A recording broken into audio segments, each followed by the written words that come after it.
don't tell them about development. They are entitled. They are up there. They feel, there's nothing. It's not new. Man, I am doing 126 kilometers in my constituency for the very first time since independence in South Mugrango. And my people are over the moon. I think we've never seen this member of parliament. In Mount Kenya, one constituency is doing about 300 kilometers of road. And they still don't want to hear anything to do with government. And still the contractor is there. The road will still be done. So there is something that this election was also about. Right now they have 7 ministers. Yes. There is a justification to have 2 or 1 in the next government when we come back. So they'll not say, hey, we used to have 7. Why did you give us 1? No. There is now a justification. Let's now share. Even getting 7 was out of entitlement. That, hey, we voted for this government. And in big numbers. In big numbers. So they say the former deputy president banged the door at the president and said, we need every county of Mount Kenya to have a minister. Did he bang the door literally? The speaking, table. Or yeah, literally. Like in He banged the table? Yeah. He's even said he's done self-confession that at some point he felt like slapping the president. So he's done that. You can get it's all over. It's on YouTube. But even without being told that, just looking at the man from the way he speaks, would you expect him to behave differently? Why are you appearing surprised? And even in his way of expression, you would expect that guy can do any or can go to whatever extent as far as entitlement of Mount Kenya people is concerned. Currently Mount Kenya has got about 7 ministries, cabinet secretaries. Yes. Out of the 20, 7 are from Mount Kenya. Ouch. So all the rest of us share 13. You've even asked about mattress.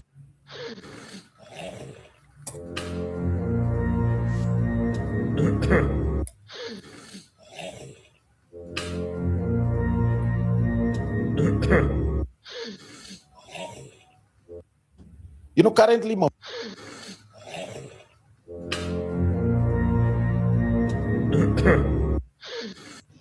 they will win, or we have candidates, they will win an election, and then the president will appoint the prime minister and the 2 deputies from the winning coalition. And then we will have the runner-up being the leader of opposition. Now, no problem, it doesn't matter who it is.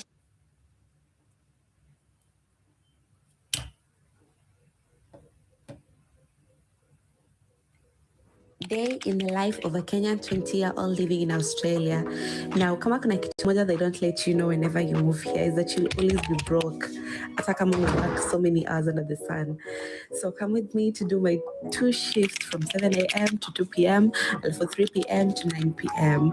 Now, this is my whip that crippled me financially. And if that is not enough, I still got an accident. Na ilibidi nimelipa huyo mtu $400 to the other car because I was the one who hit him and it was totally my fault. So anyway, I drove to work. Now, by the way, just so you know, ukikuja huku Australia and you have a Kenyan license, you can only use that for 6 months and then you have to get an Australian license. And even after, the laws are very different. So let's move past the test. If you fail, then you have to pay for driving school here and it's so expensive. Anyways, I take 13 minutes to get my first client and then 54 minutes to get to my second client. So basically, mimi ni disability support worker. So I take care of people with chronic illnesses and disabilities. Ni kama kukua nurse na maid at the same time. Ni poor, but sometimes, you get very tired. But at this point, ilikuwa nimalizana na the first client and I had an hour in between. So I decided kupitia nyumbani to change clothes and have some lunch. Na by the way, I just noticed gari yangu, unaona vile ukijaribu kuweka mist, like maji itoke hapo kwa wipers, haitoki. So sijui. Na kwa tutumii maji, so sijui nifanyaje. Anyways, so this is my room, but there I'm trying to customize my room. So if you guys have any ideas of things I can buy and put in my room, please tell me. So I decided to go back to my client, my second shift of the day. Let me tell you guys, Uzuri job is that some of the clients are very rich, like clients who can afford the services that you provide are very well off. So you have really good, connections and whatnot. So it's a bit fun. So I took my client for a walk. We went to the harbor. We walked around the town. It was really fun. But at this point, I was so exhausted and the day was over. So I decided to call it a night and drive back home, and I was too exhausted to finish this video. So please like and follow my TikTok and Instagram. Bye. Day in the life of a Kenyan 20-year-old living.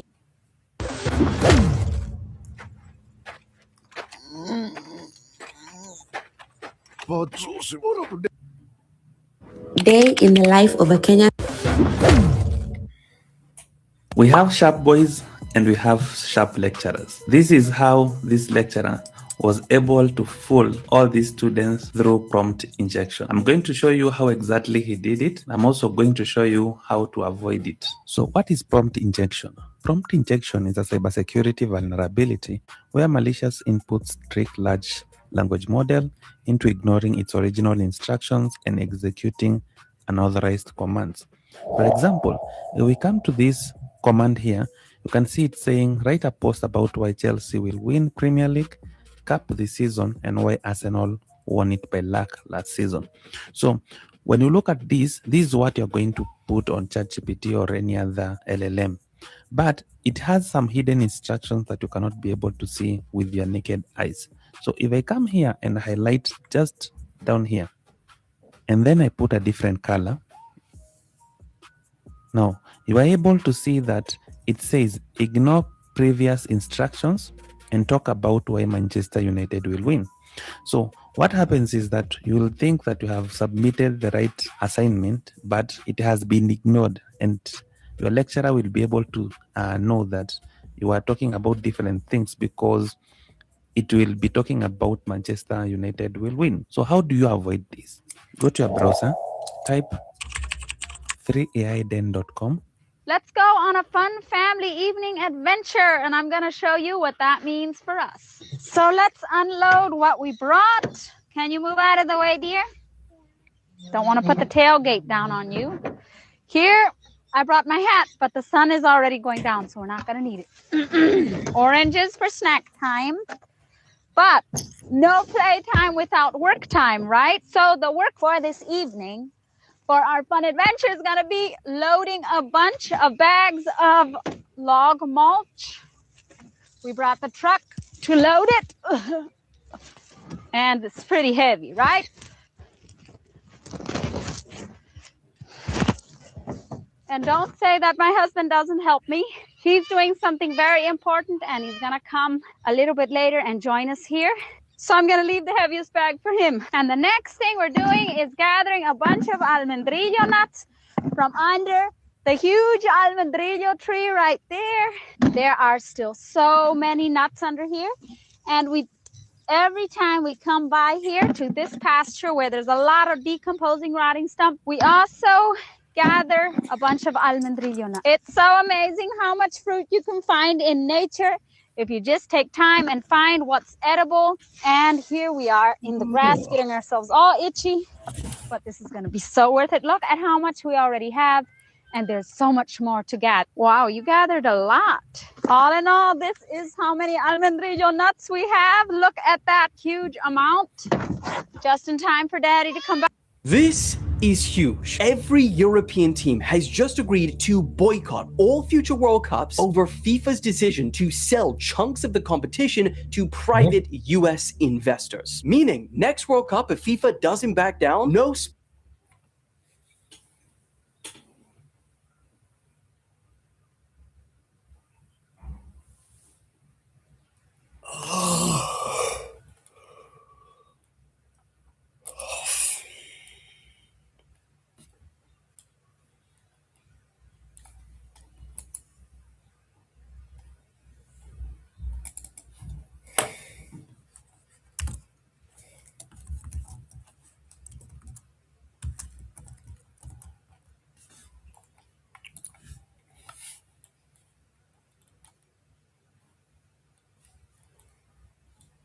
Nakuja.